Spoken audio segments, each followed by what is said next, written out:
Hello friends, this is Govan here. I'd like to talk to you today about a concept that I think a lot of people, just in their wording that you see in community online, but also from my experience in certain communities in the real world, which I got involved with long before I got involved with health, is the spiritual community and the way people talk about ego. If you actually read up on the definition of ego as it came out of the basis for modern psychology, you get a very different view of it as compared to sort of this New Age, sort of Hindu influenced or yoga influenced idea of the ego that everyone talks about getting rid of completely somehow, as if that was possible. What we know from psychology, these definitions of the three aspects of our psyche, which I talked about before, I related them to the three images I had up on my wall in previous videos. I decided to take those down, and we're now joined by Li Chun Yuan here, just to change things up. But anyways, there's the id, the ego, and the superego that I talked about. And just to roughly go over those again, the id is like basically what we're born with. It's our very most basic instincts, our drives. The ego is like our sense of self that we develop as we get into childhood. And our superego, if we have the right context in life, we develop that, hopefully, which kind of acts like a moral compass. It's kind of like the higher self, from a New Age term we could give it. And that guides us and hopefully gives us a more fulfilling life. So the idea of the ego is this, it's you, it's your perception of self, is not a bad thing. So this idea that in spiritual traditions we need to destroy this thing. Some traditions are much gentler in the way they talk about it, slowly undoing the ego, and you get into this higher state they're supposedly always in.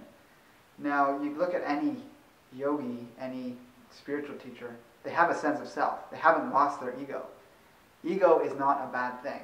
If anything, you want to strengthen your ego. You want to develop it so that you don't fall into what could be called egomania, which is when your ego takes on what you could call imbalanced characteristics, and you're trying to see yourself as more important and more powerful and worthy of taking control and manipulating others, and all these things that we think of as bad things the ego could do. So that's basically any negative trait that you would consider in people or in yourself could be said to come from an imbalanced ego. We want to balance our ego, not destroy it. And the reason I'm even talking about this is because I think it causes dissonance in a lot of people. They don't fully understand what ego is, and they have this idea that we need to get rid of it, and that's just not a healthy perception for my conclusions at this point after almost a decade looking into spiritual matters, being a long-time meditator. I've certainly had experiences and seeked out experiences where one detaches from the ego and goes into this higher state, but you don't remain there. You have to come back down and be in this world, and our ego actually protects us because it keeps a sense of self. So when we look around us, we're not automatically seeing ourselves as part of the wall, part of the pavement, getting lost in the intricate detail of some pattern you see in the trunk of a tree as you're walking to work. There's things we need to do in the world. We need to be productive. We need to survive. And that's where the ego comes in. It helps us stay in this frame of mind. And that's where the spirituality comes in that these teachers want to say, you've got to dissolve the ego or get rid of the ego because that's the mundane world. Well, we all have to live there, and it's not a bad thing to do that.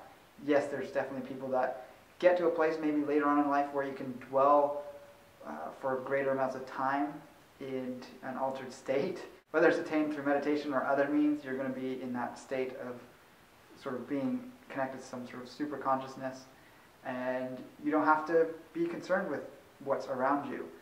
But even in that state, you're going to have to come down to, prepare food at meal times, maybe clean your living space.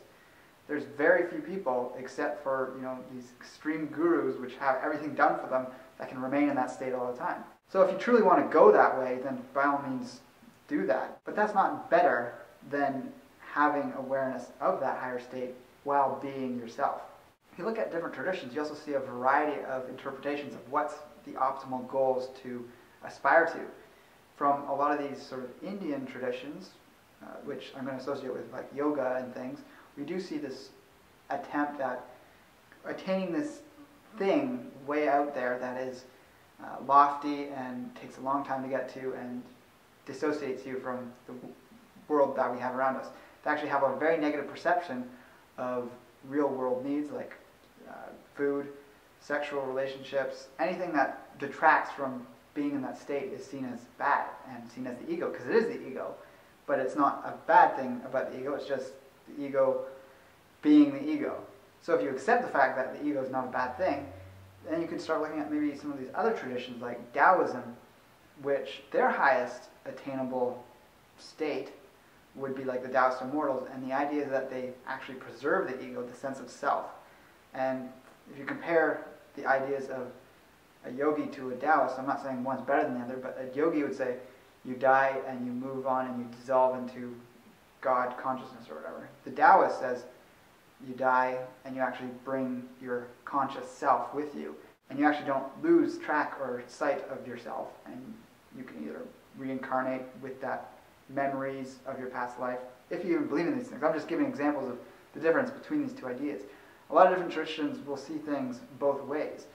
The Taoist path you could actually even relate to or recall would be like the left-hand path, which there's other systems out there that are associated with that. You can always look that up if you want to know more about it. But that's the preservation of self. That's the attaining immortality, so to speak, where you either have physical immortality, which is obviously something that is quite mythical, but even the immortality of the spirit or the soul, where you go on with your sense of self intact. And then the right-hand path is sort of this lofty idea of letting yourself completely die, any sense of self, and attaining this altered state with this grand being, whatever it happens to be. Buddhists see it more of as like a universal principle. Certain Hindu traditions look at it as God. So it's up to you which you want to do. I'm just making this video because I think a lot of people don't fully understand what it means to talk about the ego, and they often, across all boards and traditions, see it as a bad thing. In my opinion, it's simply just our sense of self. We don't need to crucify ourselves.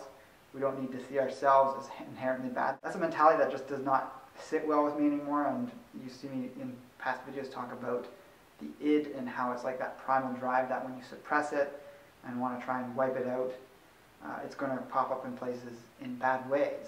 The more you acknowledge yourself and what you are, you can to some degree control it and just keep it from being an unruly thing, and it's going to harmonize and be in line with what you could call, at least in the psychological terms, as your whole being, because there's the id, the ego, and the superego. Different traditions divide things up in different ways, but essentially it comes down to accepting your whole self as opposed to fractioning yourself down and just trying to pick the highest point, which is that super consciousness attainment goal. So let me know what you think about this video in the comments below. Feel free to rate it and share it if you feel so inclined. With that, I'll talk to you next time.